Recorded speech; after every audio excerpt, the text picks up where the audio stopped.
반갑습니다. 오늘 잘 지내셨습니까? 오랜만에 우리 반가운 얼굴도 보이고 감사한 일입니다. 자, 날이 추웠다 풀렸다 계속 그러고 있습니다. 그래서 특별히 감기 조심하고 또 건강 잘 지키는 이 겨울이 되었으면 합니다. 여러분들 혹시 독일의 수도가 어딘지 아시나요? 다 알죠? 예, 베를린이죠. 수도답게 베를린에 역시 인구가 제일 많습니다. 근데 사람들에게, 독일 사람들에게 어디에서 살고 싶냐고 선호도를 물어보면 많은 사람들이 대도시보다는 이 중소도시를 선호하더라고요. 또는 자기가 태어난 고향. 그러니까 월급이 조금 더 높아도 그곳 가기보다는 좀 낮아도 친구들과 동료가 있는 자기가 살던 곳에 살고 싶어하는 그런 모습들이 이 독일 사람들의 일반적인 모습이라고 하더라고요. 한국이랑 좀 다르죠. 한국은 보통 그런 말이 있죠. 사람은 태어나면 서울로 보내고 말은 제주도로 보내라고. 그렇죠? 그만큼 뭔가 수도로 가야, 큰 도시로 가야 성공할 수 있고 또 일도 잡고 뭔가 할 수 있다고 생각하는 그런 생각들이 우리에게 있는 반면에 독일 사람들은 그렇지 않은 것 같습니다. 아마도 독일 사람들은 생활이 그래도 좀 자리 잡혔고 안정됐기 때문에 굳이 대도시로 가서 그 복잡한 곳에서 사람들과 어울려 살지 않아도 큰 불편이 없고 또 딱히 원하는 게 없어서일 것 같습니다. 그래서 굳이 베를린 수도로 가겠다 아니면 대도시로 가겠다 이런 생각들을 잘 하지 않더라고요. 근데 오늘 본문에도 보면 물론 상황은 좀 다르지만 이와 비슷한 모습들이 예루살렘 사람들 가운데 또 이스라엘 사람들 가운데 있었습니다. 그들은 예루살렘에 살기를 꺼려했던 것입니다. 지난 시간에 우리는 하나님의 백성다운 삶을 살기로 결단한 이스라엘 자손들이 언약을 준수할 것을 맹세하면서 구체적으로 어떻게 행할지를 결단하는 내용을 살폈어요. 이게 10장에 쭉 나오거든요. 사인하고 도장 찍고 우리가 이렇게 꼭 살겠다, 심지어 저주로까지 맹세하는 그런 모습들, 이방인들과 통혼하지 않겠다, 안식과 안식년을 지키겠다, 그리고 성전에 대한 의무를 다하겠다, 그렇게 결단을 합니다. 그리고 오늘 본문은 예루살렘 성벽을 쌓고 난 이후에 예루살렘 성 안에서 살 사람들을 선발하는 과정, 선정하는 과정과 또 성 안에서 살아야 될 사람들의 명단, 성 밖에 거주한 사람들의 명단이 쭉 나오고 있습니다. 근데 지금 예루살렘 성벽을 완공했지만 사실 예루살렘의 상황이 그렇게 썩 좋은 상황은 아니었습니다. 소위 전시 중이거든요. 돌아온 백성들이 예루살렘 성전을 수축할 때 있었던 오래전 이야기죠. 그 이방인들의 위협과 또 그들의 어떤 말로 또 여러 가지로 협박하는 그 모습들이 지금 예루살렘 성벽을 건축한 이후에도 여전히 그대로 남아있다는 것입니다. 그렇기 때문에 그때 예루살렘 성 안에서 산다는 건 사실 쉬운 결정은 아니었습니다. 언제 적이 쳐들어와서 공격할지 모르기 때문입니다. 더구나 이 가족이 있는 상황이면 이것은 더욱 쉽지 않은 결정이었을 것입니다. 하지만 예루살렘은 성전이 있는 곳이고 또 그 성 안에 누군가는 살아야 했습니다. 그래야 이 성전이 있는 예루살렘을 지킬 뿐만 아니라 또한 그것이 곧 나아가서 이스라엘을 지키는 것이기 때문입니다. 예루살렘이 무너지면 이스라엘 중심체가 무너지거든요. 성전이 무너지면 이스라엘의 핵심이 사라지는 겁니다. 그렇기 때문에 반드시 예루살렘 성은 지켜져야 했고 누군가는 거기서 살면서 방어를 하고 해야 할 일을 했던 것입니다. 우리가 지금 너무 앞이긴 하지만 느헤미야 7장 4절에 보면 예루살렘 성에 사람들이 별로 많지 않구나라는 것을 알 수가 있습니다. 그래서 느헤미야는 이제 성벽이 완공된 뒤에 실제로 이 백성의 지도자들을 먼저 예루살렘에 거주하게 했습니다. 그들의 명단은 오늘 다 읽지 않았지만 4절에서 24절에 나옵니다. 그들은 제사장, 레위인들, 노래하는 자들 등 예배를 위한 자들과 수비대, 즉 성전 문직이나 용사들, 그들은 예루살렘에 거주해야 된다고 이야기를 합니다. 근데 사실 이들은 예루살렘에 이미 살고 있습니다. 예배를 위해서, 성전을 보수하기 위해서요. 요즘 제가 주말마다 가끔씩 보는 드라마가 있거든요. 고고전 아시죠? 고려 거란 전쟁 아마 보고 계실 것 같은데 이 역사 드라마다 보니까 관심이 가더라고요. 네, 거란족이 쳐들어오잖아요. 거란족이 쳐들어왔는데 흥화진 쪽에서 전쟁이 있었고 그들이 실패했는데 그렇지만 이들이 개성으로 직진하는 모습들을 보였습니다. 아마 3차에서도 동일한 모습이 보여질 겁니다. 근데 그냥 그대로 달려갔는데 왕만 잡으면 이 힘든 전쟁을 끝낼 거라고. 왜냐하면 겨울이 다가오기 때문에. 근데 개경으로 갔는데 왕이 없습니다. 그러니까 좀 황당해하는 모습들이 보였거든요. 그러나 왕이 수도를 버려? 이런 상황들이 발생했는데 그 당시 왕이 현종이잖아요. 현종도 그것에 대해서 되게 후회도 하고 생각이 깊었던 것입니다. 나중에 거란족이 물러나고 난 뒤에 이 현종이 그 당시 각 도에 있던 수비대 대장들, 그러니까 성을 지키는 사람들이죠. 이 백성들을 두고 도망갔음에도 불구하고 그들에게도 관용을 베풉니다. 왜냐하면 자기가 도망갔으니까요. 자기가 수도를 지키지 못했다는 그 생각에 성과 백성들을 버리고 간 그 책임자들까지도 문책하지 못하는 그런 모습들이 보이더라고요. 되게 부끄러웠던 거죠. 수도를 버렸다는 그것 때문에. 그만큼 세상에서도 백성을 버리고 본이 되지 못하는 지도자에 대해서는 저 사람은 온전한 지도자가 아니다라는 생각을 가지고 있다는 의미거든요. 스스로도 그렇게 느낄 만큼. 하물며 신앙의 리더는 우리가 알다시피 먼저 희생하는 자잖아요.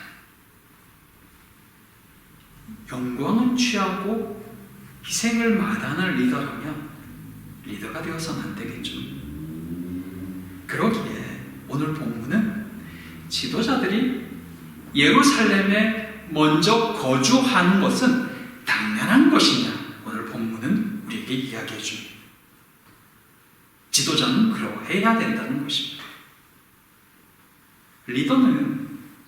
지도자는 영광이 보이는 자리를 찾아가는 자가 아니라 필요한 곳에 자신을 투자하는 사람이라고 말합니다. 그러게 느헤미야는 자신부터 그리고 또 백성의 지도자들을 먼저 예루살렘에 거하게 하는 것입니다. 이 모습들을 보면서 이게 정말 세상도 그렇지만 교회의 모습이 되어야 되고 리더의 모습이 되어야 되는구나 라는 생각들을 다시 한번 해보게 됩니다. 오늘 우리 공동회의잖아요. 우리 교회는 작은 교회라서 사실 리더가 된다는 게 어떤 영광보다는 책임이 굉장히 큰 자리거든요. 사실 희생해야 되고 섬겨야 되고, 근데 그 역할들을 여기 있는 분들이 말없이 또 감당하고 섬겨주는 것을 보면서 그렇게 우리가 하나님 앞에 서갈 때 우리가 정말 하나님 앞에 온전한 리더로 또 하나님이 기뻐하는 사람으로 설 수 있지 않을까 하는 생각들을 다시 한번 해보게 되는 것입니다. 사랑하는 성도 여러분, 우리는 나이가 들어가면 누구나 교회 안에 있으면 리더가 됩니다. 아직은 젊다 할지라도 어느 시간이 흐르면 누군가를 가르쳐야 되고 또 누군가의 본이 되어야 될 입장이 되는 사람들입니다. 그래서 특히 오늘 본문의 말씀은 다시 한번 우리가 새겨야 되지 않을까 생각해 보게 됩니다. 바라기는 우리가 살아가는 이 삶 가운데 또 특별히 우리 신앙인의 삶 가운데 하나님이 기뻐하는 리더의 모습 또 지도자의 모습을 갖추어가는 우리 모두가 되었으면 좋겠습니다. 그 모습들을 통해서 또 누군가가 세워지고 또 누군가가 하나님을 따라갈 수 있도록 그렇게 온전한 리더로 다 함께 성장할 수 있기를 소망하고 또 부탁을 드립니다. 오늘 본문에는 이 지도자들이 이미 거하고 있습니다. 하지만 이 지도자들만으로는 예루살렘이 지탱할 수 없잖아요. 성을 수비하고 예배를 드린다 해도 함께 예배 드렸잖아요. 그 땅에 그곳에 사는 사람들도 필요하거든요. 지도자들만으로는 레위인들 제사장만으로는 예루살렘이 제 역할을 할 수 없다는 것입니다. 그래서 그 예루살렘 성이 제대로 돌아가기 위해서는 각 분야의 사람들이 필요한 것입니다. 지도자가 없는 백성은 사실 오합지졸이고 백성이 없는 지도자는 무의미합니다. 그래서 우리는 서로를 인정해 주는 게 참 필요한 것 같아요. 내가 일 많이 하니까 내가 리더지? 그러니까 너희들 나를 따라와야 돼. 사실 그거는 사회의 어떤 세상의 그 권위, 자리, 위치 이런 부분에 있어서는 혹 가능할지 모르지만 교회 안에서는 결국 한 공동체 안에서 각각의 역할인 것이거든요. 그래서 각자의 역할이 필요하고 서로를 세워주는 게 참 필요한 것입니다. 그래서 예수님께서도 교회를 예수님을 머리로 하는 각 지체라고 표현하고 계시거든요. 거기에 목사의 직분, 대표의 직분, 집사의 직분, 권사, 장로의 직분 그걸 동등한 위치로 놓고 계시다는 것입니다. 지금 예루살렘 성에는 지도자들이 있지만 백성들이 모자라요. 그러니 누군가는 남아서 그 역할들을 해야 되거든요. 그래서 그들이 택한 방법이 뭐냐면 백성 중에 10분의 1을 제비 뽑아서 그 성에 거주하게 하는 것입니다.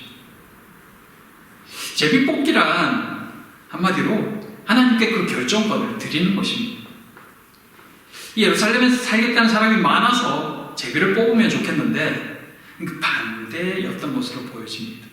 이절을 보면 예루살렘에 거주하기를 자원하는 모든 자를 위하여 백성들이 복을 빌었느니라 라는 말씀이 나옵니다.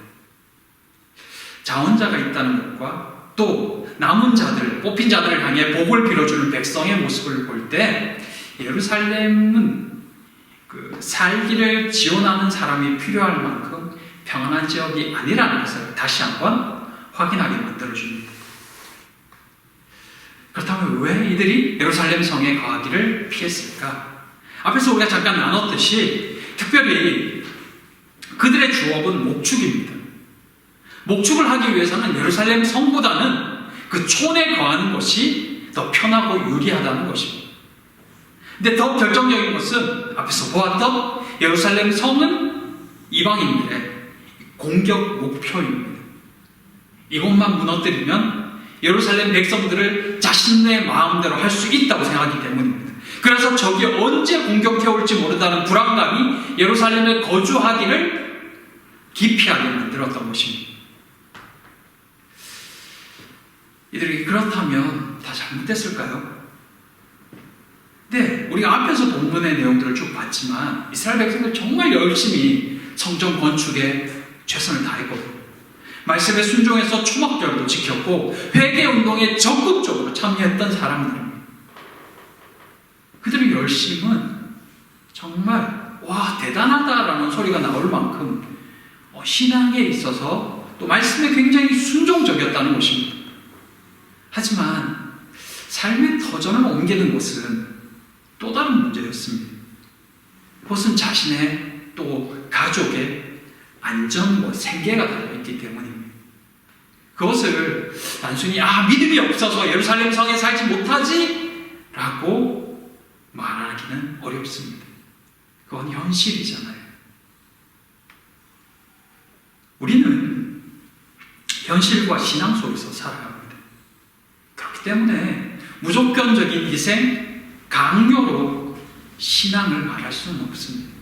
누구나 각자의 사정과 형편과 그들의 삶이 있기 때문에 내 생각과 내 판단만으로 쉽게 나와 같은 결정을 내리지 못하는 이들에 대해 정죄하거나 비판하는 것은 옳지 않습니다.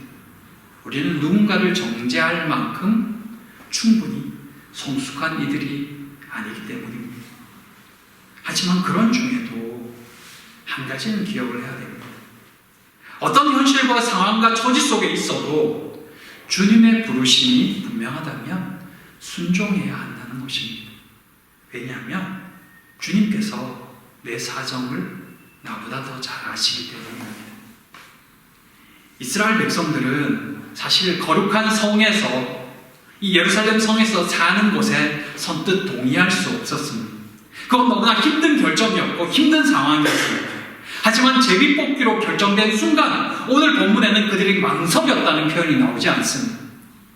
의지로는 결단할 수 없었지만 그래도 하나님이 택하셨을 때 그들은 물러서지 않았습니다. 그들은 이것이 여호와의 결정이라는 것을 믿었기에 하나님의 뜻을 확인한 후에는 정확하게 그 뜻에 순종하는 것입니다. 이 사람이 신앙인입니다. 사랑하는 성도 여러분, 제비 뽑혀서 예루살렘 성에 사는 것도 굉장한 축복입니다. 비록 자원에서 살고 싶어 하진 않았지만 제비 뽑혀서 예루살렘 성에 거한다는 것도 사실은 은혜라는 것입니다. 비록 당장은 힘들고 어려워서 불평이 터져 나올 수도 있지만 언젠가는 그 예루살렘 성에 산다는 것으로 인해 분명히 영광의 꽃다발을 받게 될 것이기 때문입니다. 하나님의 부르심에 응답하는 것은 언제나 보상이 있습니다. 하나님의 도우심을 힘입는 또 그 부르심에 응답하는 우리 모두가 되기를 소망합니다. 오늘 본문에서 우리는 또 예루살렘에 거주하는 또 한 부류를 만나게 됩니다. 그들은 자원에서 예루살렘 성에 거주하기를 선택한 사람들입니다. 이들이 현실을 몰라서 무턱대고 지원하지는 않았겠죠. 어려운 환경이 있다는 것도 알고 있고 그것 때문에 많은 희생이 되어야 된다는 것도 알고 있습니다. 삶의 터전을 버려야 된다는 것도 알죠. 그럼에도 그들은 굳이 자신들이 지지 않아도 되는 짐을 스스로 지고자 하고 있는 것입니다. 당연히 해야 될 일이면서 누군가 해야 될 일이라면 내가 하겠다라는 것입니다. 하나님을 부르셨기에 또 내가 해야 되기에 결단하고 하는 것도 용기 있고 믿음 있는 행동이면서 또한 누군가가 해야 될 일이기에 내가 하겠다라고 결심하는 것은 더 큰 용기와 아름다운 모습이라는 것입니다. 특별히 하나님의 일을 함에 있어서 자원하는 심정으로 하는 것은 참 귀한 것입니다. 이사야에 그런 말씀이 나오죠. 내가 누구를 보내며 누가 나를 위해 갈고. 그때 이사야가 이렇게 고백합니다. 주여 내가 여기 있나이다. 나를 보내소서. 하나님을 만나고 심령이 회복된 예배자 이사야의 고백입니다. 하나님 나라는 이런 헌신과 섬김을 통해서 성장해 나아가는 것입니다. 어떤 글에 보니까 이런 내용이 있더라고요. 개미 이야기입니다.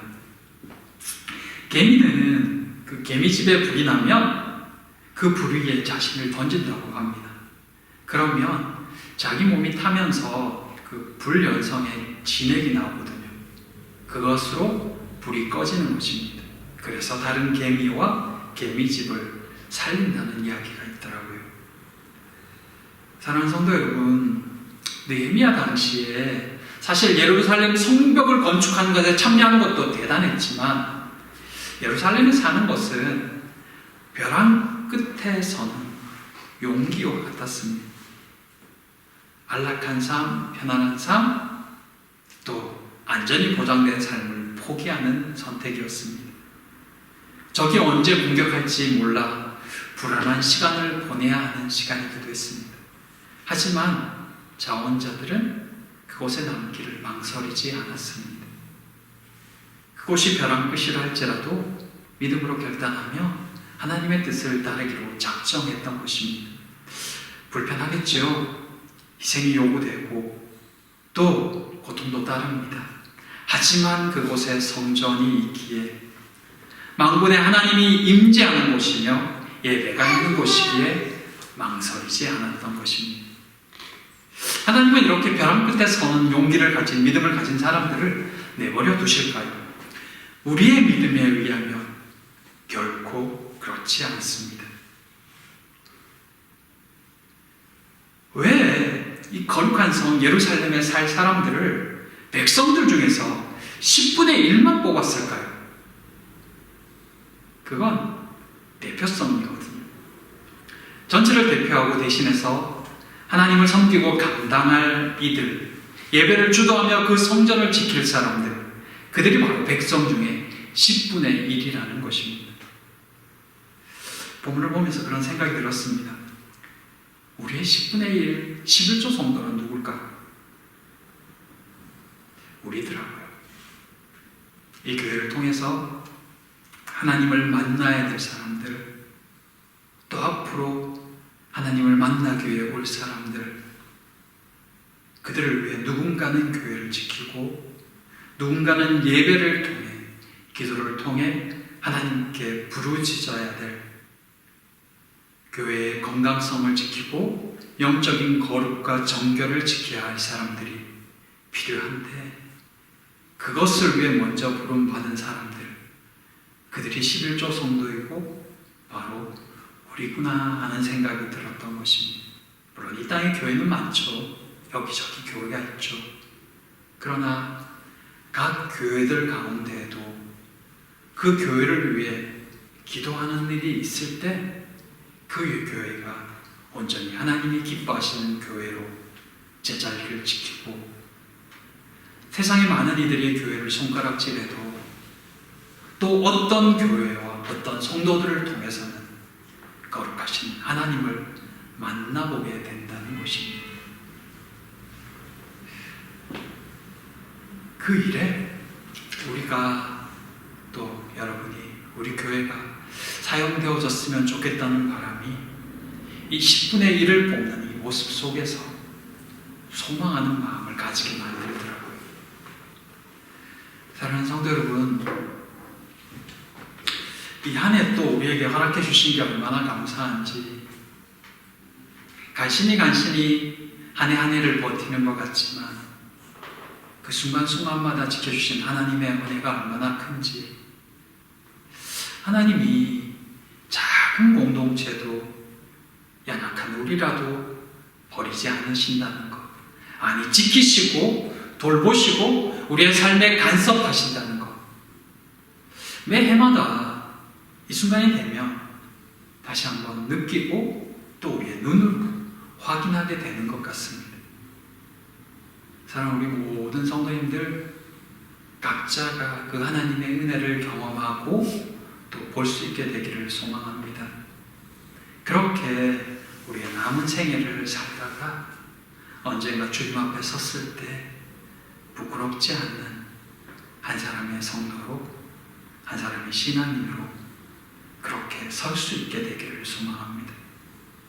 그 마음을 품고 오늘 우리 함께 살아갔으면 좋겠습니다. 이 시간 우리 함께 기도하기를 원합니다. 예루살렘 성을 지키는 사람들, 지키고자 자원하는 사람들, 또 하나님이 부르신 사람들, 그들은 말없이 순종하며 하나님 앞에 섰습니다. 오늘 우리를 향한, 나를 향한 하나님의 부르심은 무엇일까? 무엇을 하기 원하시며 어떻게 살기 원하실까? 이 시간 돌아보며 하나님 앞에 잠시 기도했으면 좋겠어요. 그리고 이 한 해를 하나님께 올려드렸으면 좋겠습니다. 우리 함께 기도하며 하나님 앞으로 잠시 같이 나아가는 시간을 가지겠습니다. 같이 기도하겠습니다. 사랑과 은혜의 하나님, 감사합니다. 예루살렘 성에 그 할자들을 뽑는 이 모습을 보며 하나님, 이 교회에도 사람이 필요해서 목회자도 필요하고 성도도 필요하고 또 앞으로 보내줄 이들을 위해 섬길 이들이 필요해서 우리를 먼저 부르셨구나 하는 생각들을 다시 한번 깨닫게 됩니다. 하나님, 우리가 그 11조 성도가 되기를 원하고 하나님, 우리가 이 교회를 지키는 자가 되기를 소망합니다. 아버지 하나님, 부르심을 기억하며 살아가는 저희가 되게 하여 주시옵소서. 하나님을 바라보며 살아갈 수 있게 하시고 하나님, 때로 앞날이 잘 보이지 않을지라도 하나님, 주께서 붙드시는 그 걸음을 걸어가는 저희들이 되게 하여 주시옵소서. 사랑하는 지체들을 지켜주시옵소서. 그들의 가정을 지켜주시옵소서. 하나님, 부모, 형제, 자매들, 자녀들을 기억하시고 하나님, 그들의 삶에 간섭하시며 은혜를 베풀어 주시옵소서. 주님을 바라보며 걸어갈 때 주께서 책임지시는 모습을 우리도 볼 수 있게 하시고 간증할 수 있게 하여 주시옵소서. 한 해를 살고 오늘 하나님 그 한 해를 또 하나님 결산하며 하나님 돌아봅니다.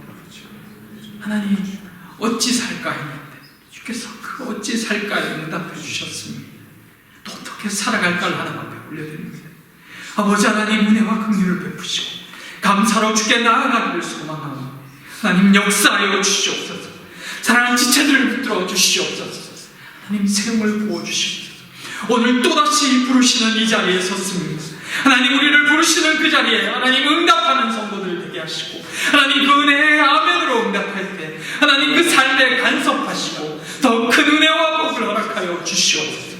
아버지 하나님, 긍휼을 베푸시고 하나님, 사랑을 허락하시고 은혜가 가득한 성도들 되게 하여 주시옵소서. 아버지, 사랑하는 자녀들을 붙들어 주시옵소서. 아버지, 역사하여 주시옵소서. 역사하여 주시옵소서. 아버지, 우리 어떠함에도 불구하고 하나님 은혜를 베푸시옵소서. 이 안에는 하나님 앞에 더 크게 왔습니다. 기도 제목 응답받는 놀라운 역사 아버지, 불쌍히 여겨주시옵소서. 하나님, 불쌍히 여겨주시옵소서. 이 교회를 사용하여 주시옵소서. 불러주시옵소서. 하나님, 이 교회를 불러주시옵소서. 사랑하는 성도들을 불러주시옵소서. 아버지 하나님, 아멘. 내가 여기 있나이다. 하나님, 응답하는 이들이 다 되게 해주시옵소서. 하나님, 감사합니다. 감사합니다.